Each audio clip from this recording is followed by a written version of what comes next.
Tanyo guys, itong aming tubigan, oh. Hindi tinalaban ng pampamatay ng damo. Kaya naman tingnan nyo, hindi na makita ang palay. Kawawa naman ang palay, ano? Try natin gamasin.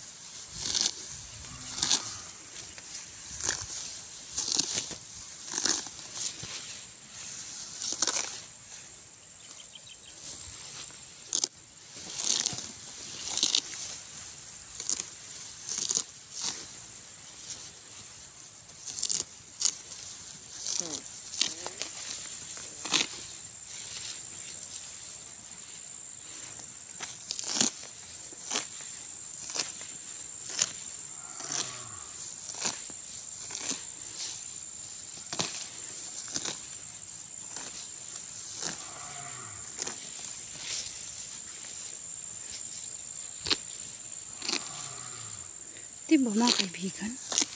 Sobrang kawawa naman ang palay. Kawawa ng hindi siya namatay ng damo. Ay, namatay ng pinang-spray namin. Ano bang pangalan nun? Hindi ko malaman kung nadaanan ba ito ng spray o hindi. Palibasa ay inupa nga namin ito mga kaibigan eh. At hindi naman namin nababantayan yung aming impahan. Yan ang nangyari. Hindi namin malaman ngayon kung natatamaan ito, kung natamaan ba ito ng pang spray niya.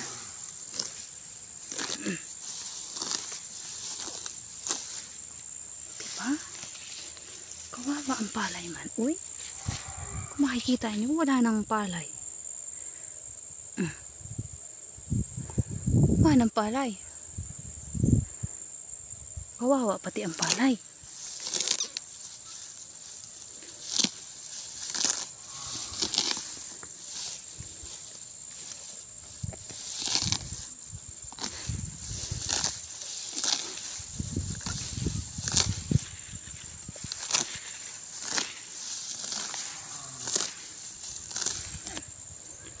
Kawawa ang palay.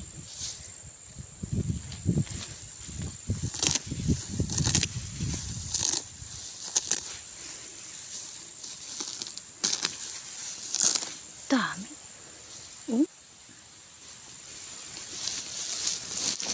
Tapos naman mga kaibigan, diba naani ko na siya. Ito. So, susubukan kong alas ka dyan. Susubukan nating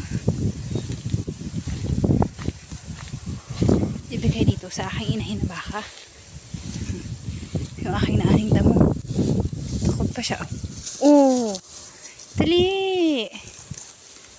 Oh! Gusto niya!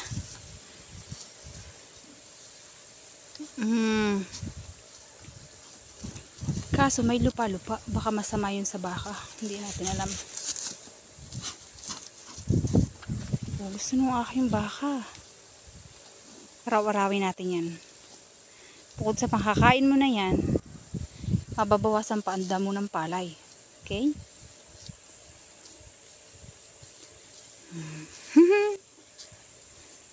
Pakadamo eh. Kita nyo, mga kaibigan, bumalik ulit ako. Ito. Kuha ulit tayo ng pamigay natin sa baka.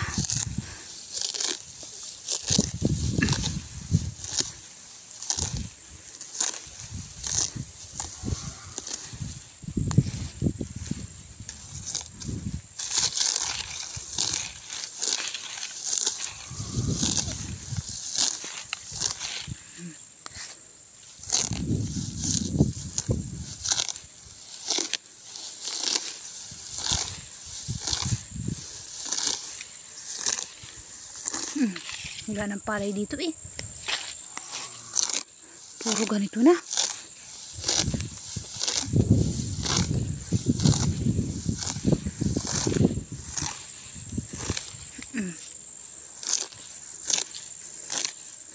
sarap magputol.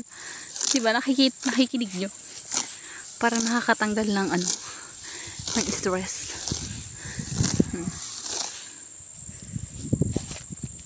No? Sarap magabot eh. Wala nang palay.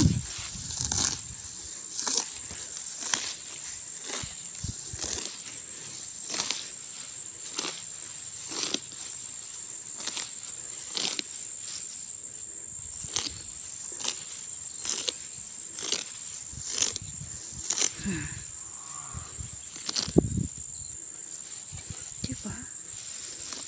Bigay ko ulit sa baka.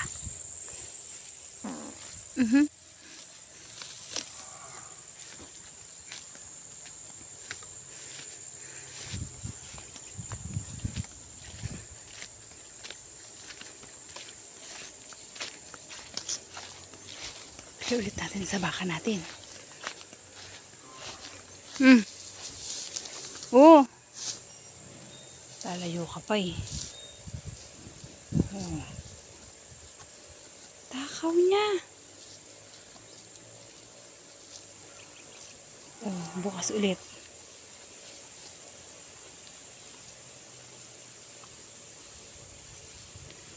Galing. Hindi iyak na isa kong bakang ulahin.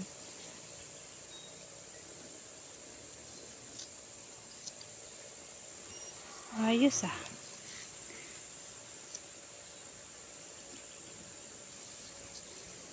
Yun lang mga kalalabs. Bye bye. Pinakita ko lang sa inyo yung aking tubigan. Kasi napakadam kawawa. Sayang po yung palay. Hindi namatay ng pinang-spray namin na lason. Bali, bumili naman ako. Kaya uulitin na lang po ulit.